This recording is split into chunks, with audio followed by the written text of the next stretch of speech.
मैं संविधान हूं। महिला सशक्तिकरण, महिलाओं की सुरक्षा और उन्हें समान अधिकार देकर समाज की मुख्य धारा में शामिल किए जाने की पहल प्राचीन काल से ही भारत की सुधारवादी परंपरा का हिस्सा रही है। आज स्थिति काफी बेहतर है, लेकिन जरा सोचिए उस कालखंड को जब भारत गुलामी की जंजीरों में जकड़ा हुआ था।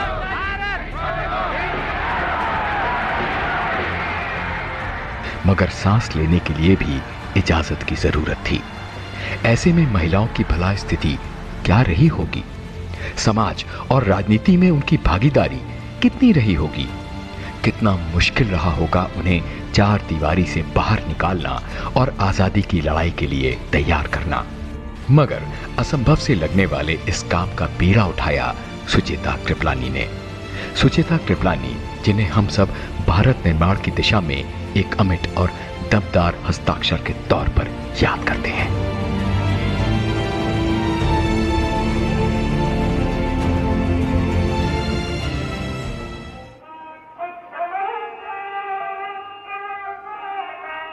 अगस्त 1947 की वो सुरमई रात, जब दुनिया सो रही थी और भारत अपनी संपूर्ण चेतना के साथ आंखें खोल अपनी नियति को निहार रहा था।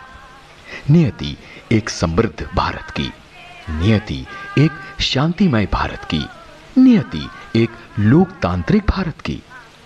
इस मौके पर नियति के इस संकल्प को गुनगुनाया मेरी निर्माता सुचेता कृपलानी ने।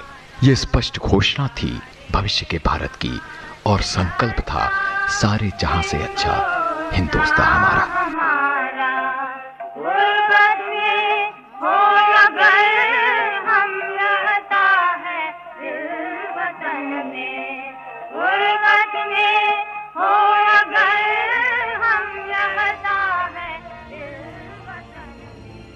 उन्होंने संदेश को विश्व पटल पर रखा जब वो 1949 में संयुक्त राष्ट्र महासभा की प्रतिनिधि चुनी गई। इससे पहले संविधान सभा के सदस्य के तौर पर सुचेता कृपलानी ने अपना काम बखूबी किया। उप समिति की सदस्य के तौर पर इन्होंने संविधान के लिए चार्टर तैयार किया। सुचेता कृपलानी के योगदान को महिला सशक्तिकरण के तौर पर भी याद किया जाता है। 1940 में कांग्रेस की महिला विंग बनाकर आजादी की लड़ाई के लिए आधी आबादी को एकजुट किया, साथ ही खुद को एक बेहतर राजनीतिज्ञ के तौर पर पेश किया। देश की आजादी के बाद 1952 के लोकसभा चुनाव में कांग्रेस के खिलाफ चुनाव जीता। हालांकि 1957 में इन्होंने कांग्रेस ज्वाइन कर ली और नेहरू सरकार में राज्य मंत्री बनी।